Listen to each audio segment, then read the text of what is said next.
wanted to introduce this very interesting subdiscipline in Arabic language.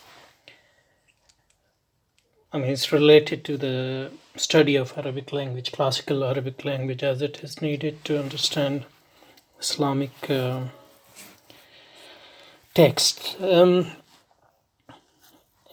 one of the amazing subdisciplines is what is called Ilmul Muthallas. In English, we may translate it into linguistic, the discipline of linguistic triangles. So I'm going to introduce it in this video. Okay, so when you study, we need a bit of context. When you study in traditional Islamic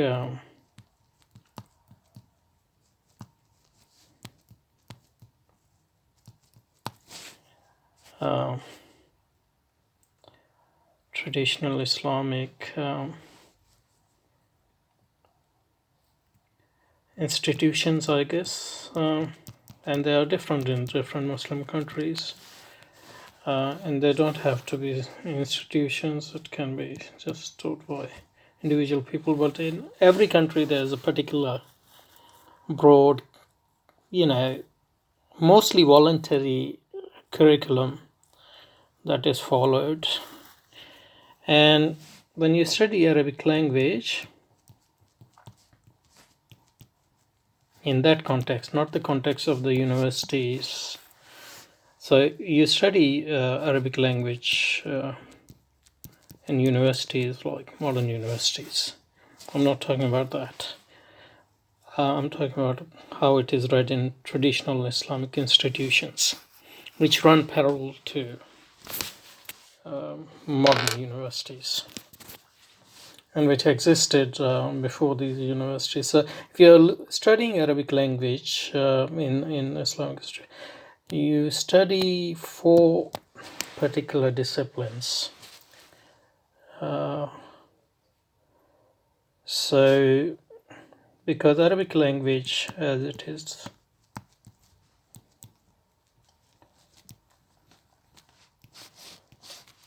it can be divided into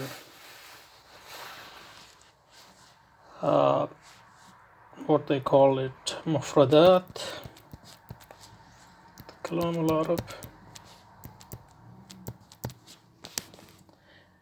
and then jumal, like sentences, and these are individual words. So there are 2 disciplines which relate to words, and there are 2 disciplines which relate to Arabic sentences. So the discipline which deal with Arabic words in separately words. So one discipline looks at Arabic words with respect to their meaning. Okay, and that is a discipline called Ilmul Lugha al-Mu'jamiyya. In this discipline, you learn the meanings of Arabic words. So you study, dictionaries. You look at dictionaries, Arabic dictionaries, and literature. And among literature, the most important thing is pre-Islamic poetry. And the second, so this is the first one. The second one is when you look at an Arabic word, not as to its meaning, but its structure. And that field of knowledge or discipline is called Ilmus Sarf. ilm al-sarf or ilm al-tasrif. They're both. And in English, roughly, we can translate into morphology. Now, as to sentences as well, so Arabic sentences, you can also study them with respect to their meaning and with respect to their structure. With respect to their meaning, we call this discipline, and this discipline itself is divided into 3 different parts, but it's called ilm al-balagha. That is rhetoric, Arabic rhetoric. And when you study Arabic sentence with respect to their structure, you have ilm al-nahw. In English, roughly, you can translate into syntax. So these are the 4 disciplines you study with respect to mastering the Arabic language. Now, what I want to talk about is ilm al-lugha al-mu'jamiyya. Sorry.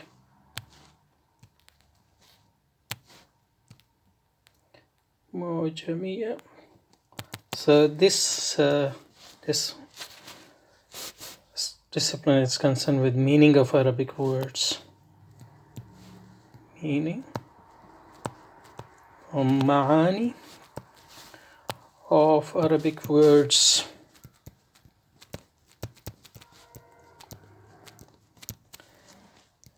And the particular subdiscipline I wanted to introduce today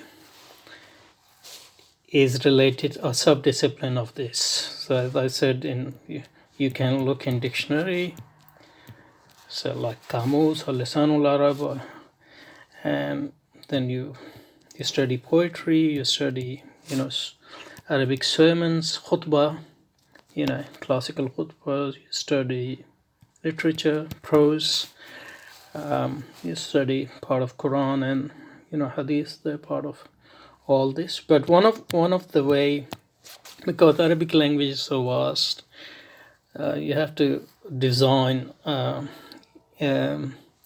imaginative and methods to learn as many words and their meanings as much you can. So one of the discipline which was invented is called ilm al-musallas. Sorry. I don't know how they translate it into English, but because I've never studied anything in English and related to Arabic language, but I just from the literal translation, I will say the study of linguistic triangles. Linguistic triangles, and I'm going to introduce it in a minute. Apparently, this field of study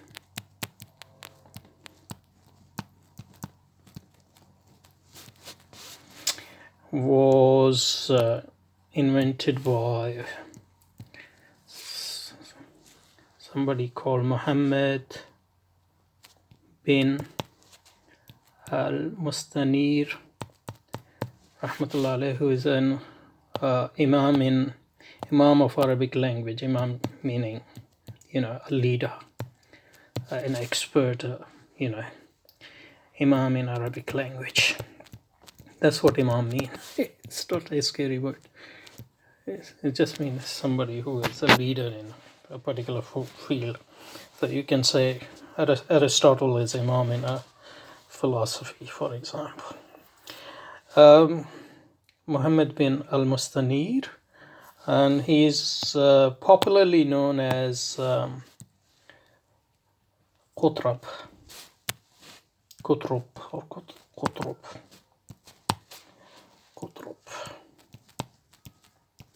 I think. He died in around in Islamic year 200 and I should say 206 of Islamic calendar. So the Christian calendar would be like roughly 800 something. Anyway, and this, so he wrote just few pages in which he sort of laid the foundation of this discipline. And then what he wrote was translated in inverted comma, or transformed into verse form, because a lot of especially in the Islamic West, they including some Islamic East as well, they versify a lot of fundamentals or foundational texts, so people can actually memorize them. So his few pages he had written in prose form, they were versified, and one of them is, which I studied, is called,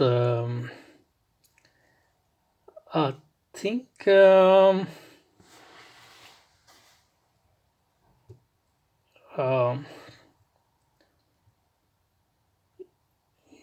I think it's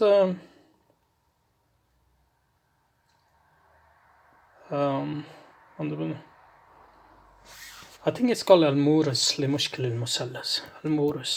مورس لمشكل المثلث.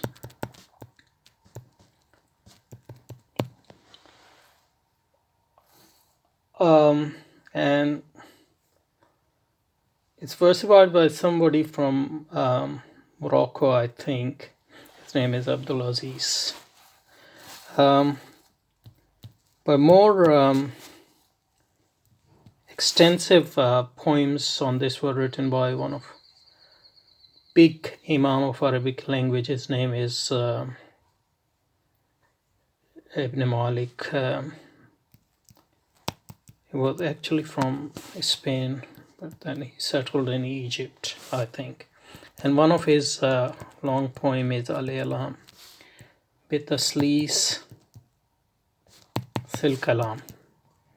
And this is around 2,800 verses. And people actually memorize it. And he wrote another book which is called Ikmal, just as a supplement to this, Ikmalul Alam Bitaslis al Kalam. And this is, I think, is around 3,000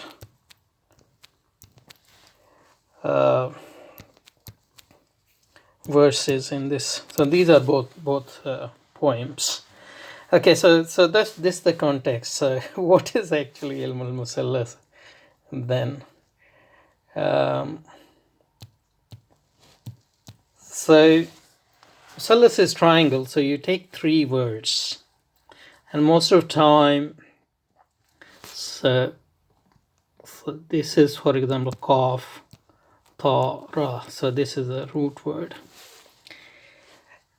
and there are three words which are written almost the same, just the vowels are changed. So this, for example, not Qadr. Let's see more. Here, Qadr. And this is, so same words, it's written same. So Qat, Qaf, Ta, Ra. There's three letters, Ka, Ta, Ra. Okay, that's one way this works. And so this is, for example, Qatr. So the only difference is that vowel is the upper vowel on this, qatr, and then you have qitr, and then you have qutr. So qatr, qitr, qutr. So these are three different words. They are pronounced similarly. The only vowels change. And they have same roots, same letters. So it's easy to remember. But in this case, they have different meanings. Okay, so for example,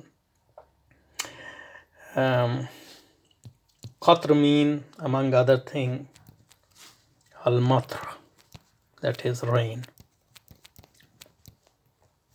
Okay, and qatr also means something which comes down intermittently, and also qatr mean a line of or train of camels. So that's also known as qatr, and that's why qitar in Arabic nowadays train is called qitar, al-qitar, train, and that comes from the name al-qitar, which is the line or train, a line of camels in a train, in a sequence. And so these are the meaning of qatr. Okay, what about kitr? So kitr is molten. So kitr is sufr, nuhas zaib, that is molten copper. And what is kutr? Kutr has a few meanings. It's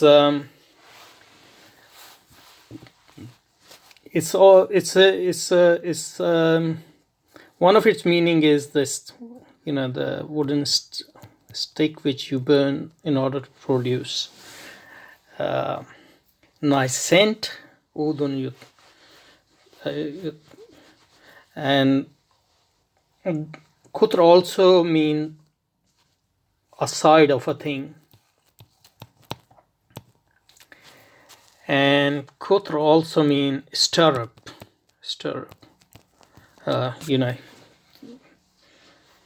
The aid you use to climb on or ride on the, just jump on the horse, stirrup. So because they are similar roots with slight, it's easy to remember. So there's basically one word, and it's pronounced very similarly, and it's easy to remember the meaning. So that's why they and they write it in poetic or verse form. So this one in Kutrub is al-qatru ghaysun sakibun wal kitru sufrun zaibun wal qutru udun jalibun min uddatin fil markabi. So you can just remember, that's how 3 words you have learned through just 3 words with different meaning, but they basically have same root, and they're slightly pronounced differently because of the changes in the vowels. So qatr, kitr, qutr, and you can remember the meaning of these 3 words. So that's the ilm al-musallath, one of its things. And sometimes let's take some more example. So for example, another one. So dha, lam, and mim. So these are 3 root words. Dha, that, roughly L and M. So zalm, okay, so with fatah, and then you have zilm, and then you have zulm. So zulm mean saliva, arik or maul asnan, and zilm zilm mean male ostrich.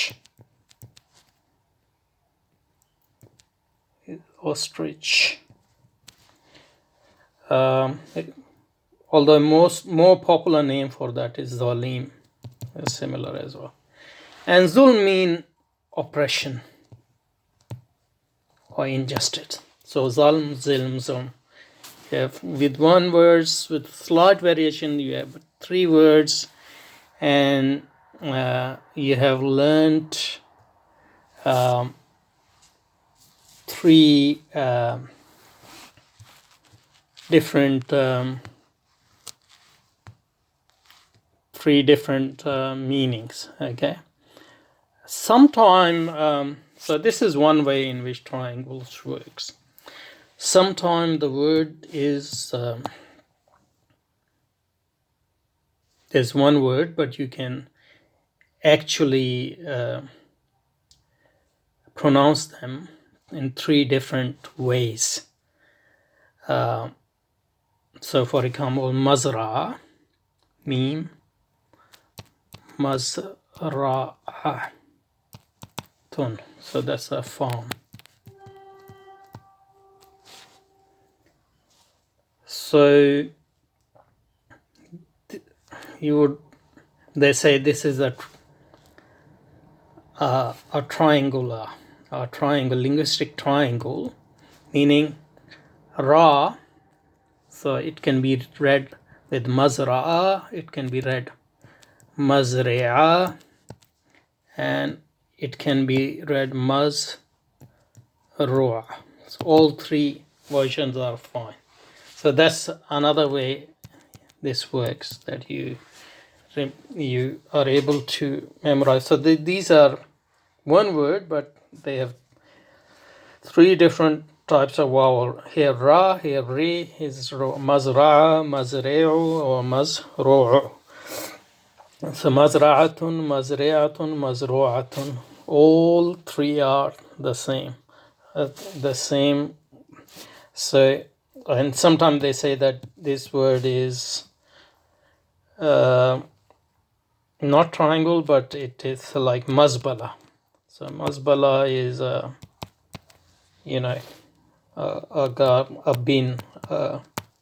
garbage bin, mazbala. They would say this is not a triangular word, but you can say it in 2 ways. Mazbala, you can say mazbula. Okay, mazbula, but you can't say mazbila. So this is, even though not triangle, but you can include it by saying that this is not a linguistic triangle, but you can use it in only in 2 ways. So mazbala, ba, and bo. So you say things like that. So this is linguistic triangles in Arabic language. Our subcontinent is I have never heard of this specific discipline being taught. So I only was introduced to this through Mauritanian teachers. But, well, I mean, as far as I know, we don't teach this specific discipline in subcontinent. But other people might know that more than me. But as far as I know, that's why it's a new discipline for me. It was a new discipline for me, and it still is. So that's why I'm so excited about it. Thank you.